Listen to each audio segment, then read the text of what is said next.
Good morning, everyone. It's Joker, and today we are back with another slime video. And it's now time to take on boss battles for Heroes Jubilee. And I'm going to lead with the caveat that today's video is pretty long. We've got 6 different teams I'm trying to show you guys because I just want to give people as many options as possible. But any of these teams, depending on your box, you got to make some substitutions. So you might not have every single unit that I'm going to show that completes every, one particular team. You just got to use your big boys or big girl or big person's brain and team build to the best of your own abilities and make some good substitutions based on what you have available. This fight is catered towards a light AoE magic team because we are fighting 3 different dark enemies. They're doing okay things. We have physical resistance, which means that physical teams are not going to do as much damage. Don't bring a crit or synergy because they get nerfed into the ground, so bringing like New Year's Blessing, Rimuru, and Xion, not going to help you here. You're going to hurt your damage. And then more importantly, Veldora nerfs blue orbs for the entire fight and seals 80-point skills at the end of turn 3. So if you're going to bring a unit with an 80-point skill, you gotta use it turn 3, or you're never gonna be able to use it. So that is quite annoying, and it prevents a lot of different team builds. So that is something to be aware of. The starting hand is built for oranges. We got a special convert, so Cleash, if you have her. But most of the teams I'm running are not gonna use Cleash. I think one of them does. But, these scores are gonna range from my highest score, 484,000, down to like 60k or something, and everything in between. And I'm really sorry, guys, but Jubilee is normally like this for newer players that are watching this for fun. This is either you have the meta team or you don't have the meta team, and it sucks to suck, bro. It caters towards the whales. It's a ranking event, so they want you to use the brand new units. It's just like any other gacha game that is trying to be competitive. You gotta have the new units, or you're not gonna do very well. So please, again, take these team builds with a grain of salt. You got to team build as best as you can based on what you have in your box. I can't show everything, and I can't build to every single individual player's boxes. These are just ideas that you can build off of. Alright, so the meta, my highest scoring team looks like this. It's the Whale team. Emils, Violet, the new Isis, Exalted Champion Rimuru, Wielder of Magic Hinata, and Shinsha. So this is a high score. It's not the highest score because the whales that are above me are doing either more dupes or different teams, something along the lines of that, but this definitely does quite a bit of damage. Violet's got the major buff, but we do have to use it and then hold it after turn 3 because it's going to get sealed. Isis is going to give the extra weakness strike to Shinsha if she ults, plus she's got a really, really good cheap buff for 50 points. Reamer is going to be our sub-nuker because he's AoE light and he's got the attack buff. Hinata's got the element buff that we can hold as well. And it's kind of hard to do this with her, but ideally you'd want both Rimuru and Shinsha with that buff, but it could be a bit difficult to do. And then Shinsha's obviously the nuker. And she's going to be our turn 1 converter because we're going to bring Space Millum as a support slot, so we have 36 points. And we've got Isis in slot 2, we can swap Shinsha in for Violet, and then we can use her orb change. Okay, so turn 1, Violet comes out for Shinsha, we'll use the Antagonist convert, so because it hits Isis as well, and then we'll bring Hinata in because she's got protection gauge underneath her support slot, so we can get in a Mills turn 2, which is going to be kind of necessary, because we're only running, 2 Antagonist units on this team, so we can only really use Shinsha's convert guaranteed 1 time. If you get lucky, you can do it again, but I wouldn't really bank on it. Like here, it's not going to work. We have a lot of oranges. If we had brought Cleash, it would have been fine, but we don't have Cleash. So we're going to bring Violet back in for Hinata? No? Okay, we're not. We are going to do, I think, the future ham, though, because we do have 84 points to burn. We're gonna get a lot of it back. So yeah, we'll use that guaranteed hand, and then we'll bring Violet in, because we're going to get the EX ult for both Rimuru and Shinsha right here, which is the ideal kind of scenario, because you're going to want to hold them in the back with this big giant magic buff that Violet has, so it doesn't get sealed, and you would have access to that power. And then the Drago buff from Isis is going to enhance it even further. So that's your ideal scenario, is having a 3-3 spread of Rimuru and Shinsha here. And now, with 170 points, we're going to use the magic buff, we're going to rainbow alt swap, and we're going to use the Rimuru attack buff. We should, at least. You could get away with not using the rainbow alt swap here, because you're probably going to use Emils anyway, but it saves us a use of Emils later on down the line for next turn, essentially. So this will give us extra gauge without having us to necessarily use him. And, I mean, you could still use him if you wanted 4 rainbow orbs. Like, that's definitely something, but we're going to get him back anyways. So, yeah, it's really up to you how you want to play that. 1, 2, 3, 4, 5. Okay, so we're going to use it anyways, so we get the 4 rainbows. This will just give us a little bit extra gauge, and Violet is doing extra damage, and Cleash is doing extra damage. We're not going to get our EX ult for Isis, I don't think. Did I say Cleash? I meant Isis. Alright, so 1, 2, 3, 4, 5, 6. No.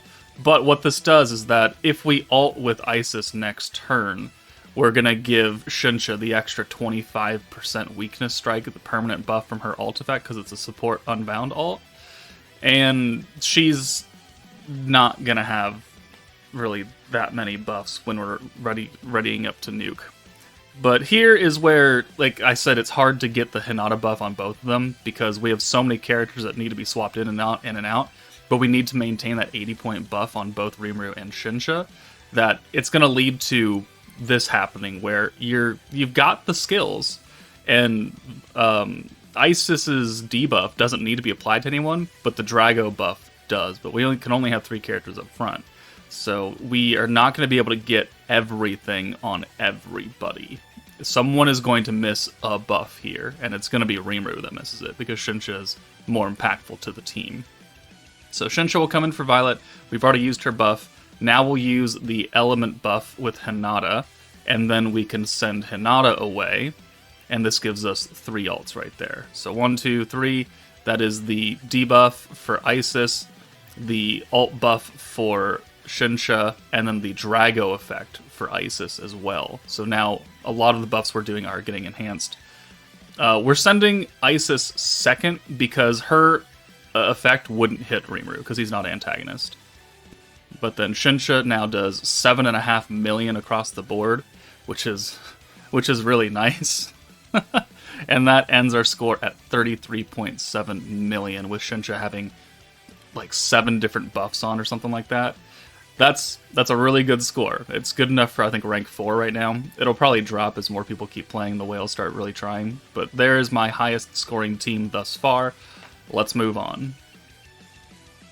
Next team up is the Exalted Champions team, because it has Rimuru on it, who we were using in the last clip. But we're not going to use Guy because you don't want a synergy here. We're not going to bring Violet because I'm assuming you don't have her, and she's got the 80-point seal, so we're going to bring Rain instead for the magic buff. Swimsuit Shizu has a 2-turn weakness strike buff, which is cool, and it will get enhanced by the Drago from Velzard, and it lasts for multiple turns, and it's 55 points. Octogram Lumi, if she's double skill fused, has the stacking alt and AoE damage, which Rimuru's AoE, and then Veldora is the green buff, and you know, it's going to be a score. So turn 1, we don't have an orb converter anymore. Like, we don't even have Shinsha to do this, so we're just going to send the 4 oranges, and we're going to pray that we can get another Emils with our protection gauge that we have going on. Lumi is giving it to us for the first 3 turns, Rimuru's got Blanc underneath him, and Shizu has Violet underneath her, so we got 3 different protection traits going on turn 2, and that gets us a Velzard, which is good, 80 points. So let's use the 2 stacks of Lumi, and then we can send her out of here. Or, okay, we're going to send Shizu out, and we'll use the Veldora buff. Rain also has a green buff. It's 50% for 3 turns, so if you could take your pick which one you want to use. If you want to save Veldora's for later to really rush some ults, like, you can certainly do that. But that was a lot of Rimuru orbs, so we've got his EX ult ready to go, and the orbs are getting 50% extra ult gauge from the Lumi second skill. So here we're looking good, and we could ult twice here.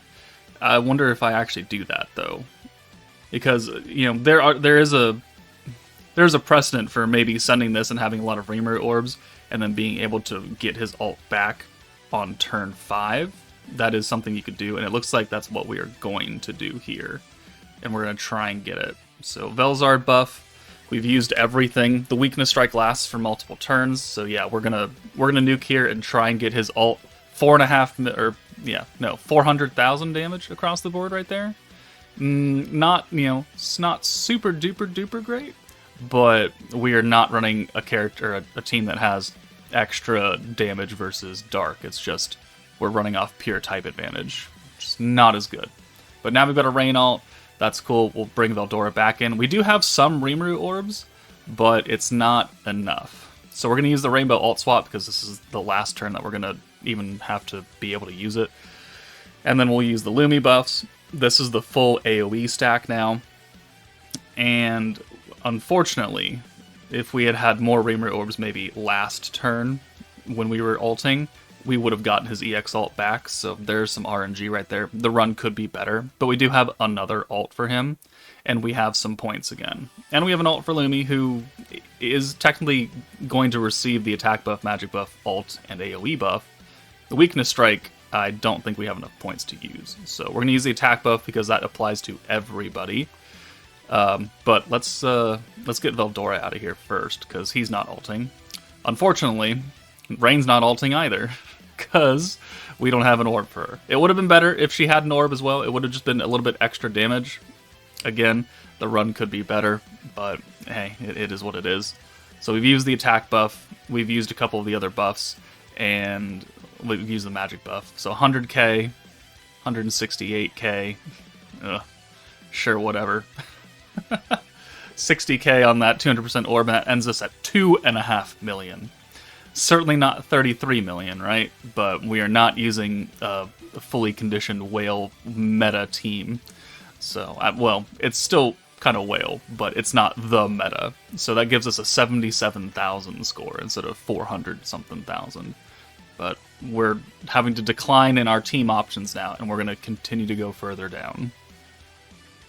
Alright, the next team is a Orange Pierce Magic team. So Wielder of Magic came out in this time slot last year. The Shizu and Hinata were the double featured banner that Isis and Kyokyo were part of, or technically Guy and Milim as well. But it's an orange focused Pierce. So Milim, gonna convert 3 greens and 3 blues to 6 oranges, give guaranteed Pierce, give 40 skill points every time you use her. Shizu is going to put an alt resistance down, alt rush us, and reset some skills so we could maybe nuke twice. Ranga has the turn 1 orb change, the Pierce power with skill points on oranges. Shinsha has orange damage, orange protection, and EX alt damage for magic characters, which the new Shinsha is here. So if you don't have the new Shinsha, you could bring some other light character that is magic focused that will still be able to get some buffs. And then we've got Wielder of Magic Hinata for the element buff. So turn 1, we've got Ranga and Shizu in slots 1 and 2, so Ranga's orb change can actually matter.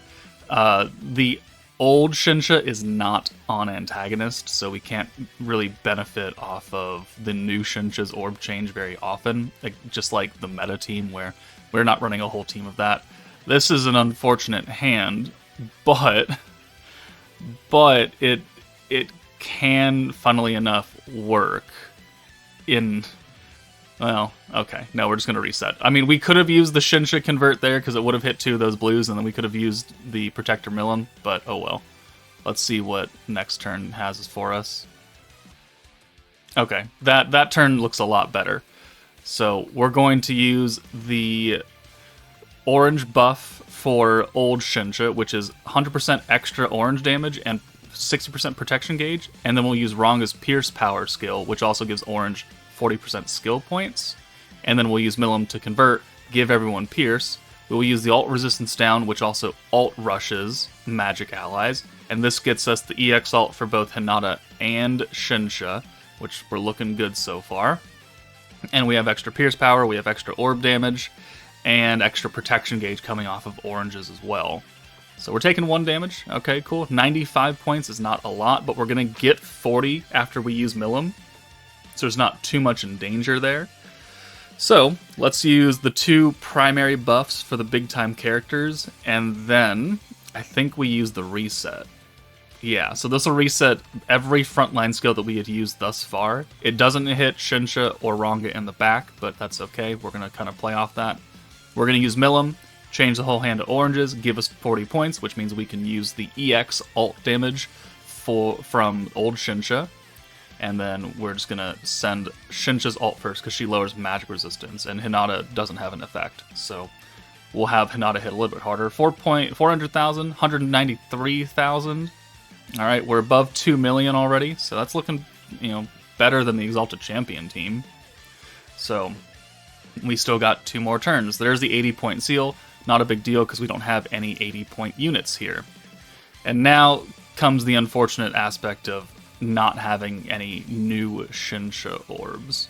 So we could take her out and it just bring in another Shizu orb, and we can alt rush, so at least we're going to guarantee ourselves that we get a Shinsha alt.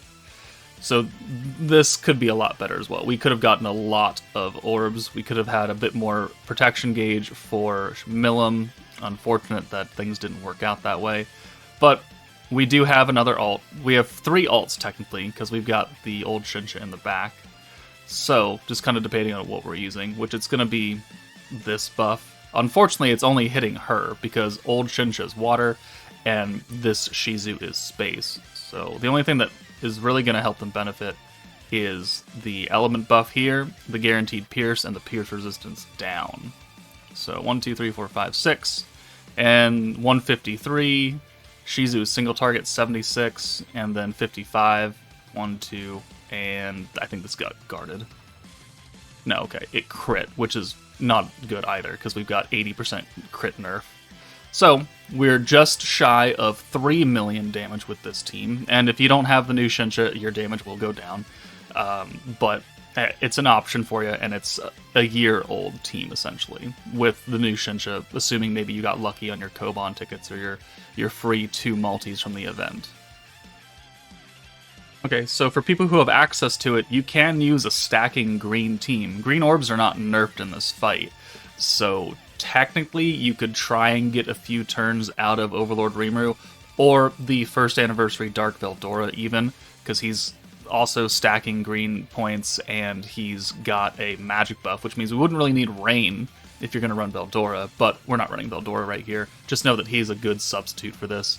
So Overlord Rimuru, extra skill points on greens, stacking element buff, and raising our skill cap, resetting costs as well. Rain's got the green buff and the magic buff. Nabe's going to orb change. Milim's going to orb change and alt buff.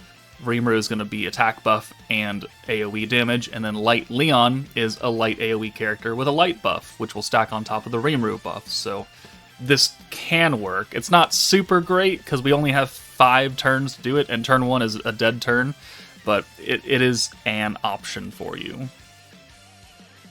So, dead turn, turn 1, we don't have an orange converter. It is what it is. We'll bring Rimuru, we'll bring Leon in, and we'll send these orbs. We do have 3 light AoE characters, because Nabe is technically light, and technically light, but she's a free-to-play character, so you take your pick, right? This hand is doable. Well, yeah, okay, it is doable. So let's use Milim's Convert, because that's unrestricted. She's not skill fused, so she could have changed anything if that was the case, but we specifically wanted her to do that. We'll bring Nabe in, change the blue specifically. We got a whole hand of light characters now, and we only don't have the green buff, because we could only use 2 skills on turn 2. Alright, this hand is kind of unfortunate, but we can use Rimuru to reset a lot of things. We've got 94 skill points now, so we can use the... Alright, so you're coming in for Leon? You're going to come in for Leon. What are we doing here? What are we doing? So green buff. Okay, excellent. Ooh, this is going to get a little messy, huh? We have 79 skill points, so yeah, we have enough. Thank God. So yeah, we're just kind of having to plan out what we're doing here. So the Nabe convert is going to hit the 2 oranges, because that's the only thing that she can convert. And then we'll use Rimuru to reset all of the orb changes. And then we can use the Nabe convert for blues, and then the Mill convert to hit the 1 remaining orange orb. And we got out of that really crap scenario right there. With this team, you're not going to want to hold, or you're going to want to hold the nukes. We don't have any 80-point skills, so we don't worry about whoever's up front. But we don't have an ult for Rimuru, which is really unfortunate. And I don't think we actually ever get an EX ult for him. So convert, and then we have 2 oranges here, which is not really ideal at all. So this, I think, is almost a dead turn. If it was an orange and a blue, it'd be great. If it was 2 blues, it'd be great. If it wasn't just 2 Rimuru orbs and it was 1 and 1 of someone else, that'd be cool because we could maybe use Nabe's convert instead. But it is unfortunate. So there's really nothing we can do here. So I sit here thinking about it for a while. And we're just going to reset with Rimuru. And then I think we use Millim's convert because it's not like we're down on points at all. But it does mean that we have to send 5 orbs here, which is not ideal and not conducive to getting an EX ult for Rimuru. So this is the second to last turn. Obviously things could have gone a lot better in this run, but I'm just trying to give you guys options to run teams and units, okay? If you don't have Light Rimuru, bring, Light Millim or something? The old Light 3.0 Millim. She's Light AoE. She's got an attack buff as well. She's just not as good because she doesn't have an ult swap, but she is still magic, she is still light, she is still AoE, so she would benefit from everything else on the team thus far. So attack buff, light buff for all 3 of our light characters, -1 EX ult, another 2 stacks of Rimuru, no, just 1 stack. And then yeah, we'll go ahead and send it. At least we have a full 6 hand. So 153 across the board, Leon does 116, and Nabe does 104. And then with these follow-up orbs, we're going to end around 1.4 million total damage. So yeah, definitely not the greatest, but it is an option for you. So we'll just skip this to the score. And that gives us a 61,000 score. Congratulations. Alright, next team is going to be an AoE team with no EX characters whatsoever. We've got the Space Protector guy, who's changing orbs to greens, who's giving us 35% ult gauge and putting an AoE debuff on the enemy. So we're going to focus on using AoE characters, Light Leon again, and now Light Millim is here. Autogram Lumi's here because she's buffing permanent ult and permanent AoE damage. Isis for the green buff, and then Cleash, free to play, because we want to convert turn 1 here to get access to Guy on turn 2. So the first time we're going to use her, and I think the only time we use her in this video. Alright, so turn 1, the whole point that Isis is here, we're not even going to use her ult swap ability, because when you get ults with this team, you're going to send it, because you're going to get a lot of ult gauge here. We've got a green buff from Isis, we've got the extra ult gauge buff from Lumi's second skill, and we have Guy literally giving you 35% ult gauge every single time you use him, on top of what you're getting from sending 6 green orbs all the time. So we have a lot of gauge here. Turn 2, 58 points, alright, 2 stacks, well 1 stack each, and then we'll swap Lumi out for Isis and use the green buff, and this is going to give us a lot of stuff going on. You could bring Earth Veldora as well, like certainly able to. I brought Isis because she's cheaper, and she lasts for an extra turn. She's 3 turns versus Veldora's 2, and I think that's a good trade-off between them, depending on what you want to do. And now, I mean, we would have a quote-unquote EX ult for Millim if she was able to have that, which she would in December, but it's not December, and I don't think I would EX her anyways. So bring Lumi back in. We'll use the attack buff and the AoE buff, because we only have so many points right now. I can't use everything. So we're going to kind of trade off buffs. So the light buff here, or the attack buff first, and then we'll AoE 46k. Like, these are not going to do insane levels of damage, but hey, they're AoE light ults. They're going to have some moderation of buffs. Now here, I probably should have just left the turn and sent these nerf blues since it is a natural 6 hand, but I use Guy, and that prevents us from using Guy on the final turn, which is kind of unfortunate. So AoE, we use the light buff this time now, we pierce, then we naturally synergy there, which hurts our damage, so things could have been a little bit better. Follow-up orbs, and then this final turn, we again have 3 ults, but I no longer have access to a full 6 hand send. Thankfully, the debuff from Guy lasts for multiple turns, but oh well. So let's use the attack buff because it's going to affect everybody. And so the light buff wouldn't hit Lumi, but the attack buff does. So 32k, 43k, 48k, and then 2 Lumi follow-up orbs. So it's definitely, you know, a very low tier option. Old characters, but if it's what you got, it's what you got. So we're going to end at just over 1 million damage, and I don't even know if that gets us an S rank. It does, okay. Thank God for that. So there's an option. Let's move on to the last team. Alright, this is a long video because I'm trying to give people options, but the last team is the Light 2.0 team, which is Pierce focused, but we've got light characters. It's mostly single target though, which is the only unfortunate thing. Bride Shizu changes 3 and 3 into 6 greens. She gives people a stacking Pierce rate, and she gives everyone a 10% ult buff, like whoop-de-doo.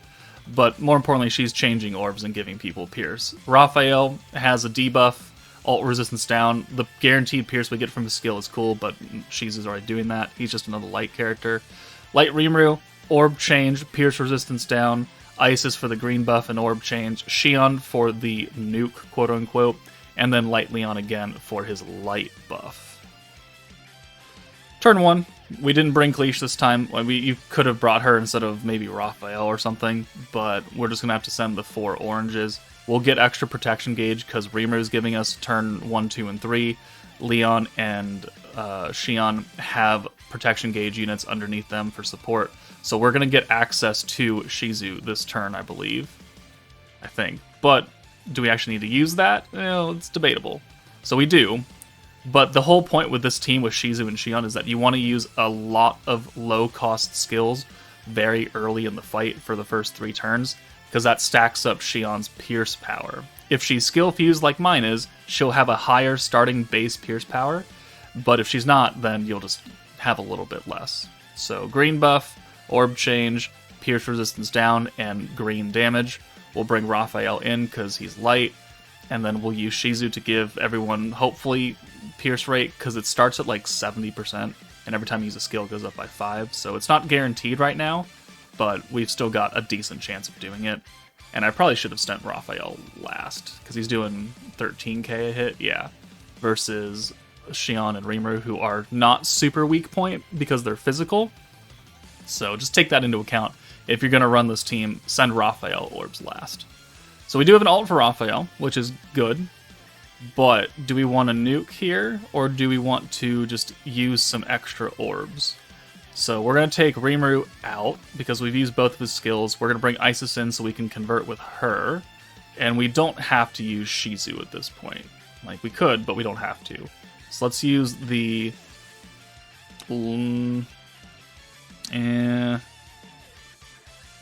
Okay, so we're going to use another skill for... another orb change for Leon, which gives him... which gives Xion and Shizu extra Pierce and Pierce power more than anything else. And we're going to hold on to the light buff, assuming that we can use both next turn. So here, 56k. Xion with her skill does 83k, and then some follow-up orbs. I sent Xion last because she has the extra attack and Pierce power now, so she would do more than Raphael. And then the final hand, not final hand, but second to last hand, looks pretty good, because we can just single orb change here. We don't have to have Shizu, which we don't even have her anyways. And we can just build up some points now and get another Raphael ult. So let's reapply the green buff. We're no longer in the realm of buffing Xion and Shizu for skills with her Pierce power, because it's past turn 3. But we still want to make things work. We still want to make sure that we're getting extra gauge. So we have another ult for Raphael and Xion. Looking good. And now we have, I think, over 100 and... yeah, we have 150 points, which means we can use both of the buff skills. So Raphael's buff and then the ult resistance down. Or you could use the light buff and the Pierce and Pierce, or the attack and Pierce power for Xion. Really up to you. Looks like... Alright, looks like I do this instead. Maybe I should have gone with the ult resistance down, because that would have helped our 2 single targets. Because the Pierce power doesn't help Raphael at all. Oh well, it is what it is. 70k right there, 138k right there. It looks a little bit nicer. and then our final 200% orb does 59,000. So that ends at 667k, which is certainly not great, and I don't think this actually gets us the S rank. I think this is the A rank team that I was thinking of last turn, or for the last clip.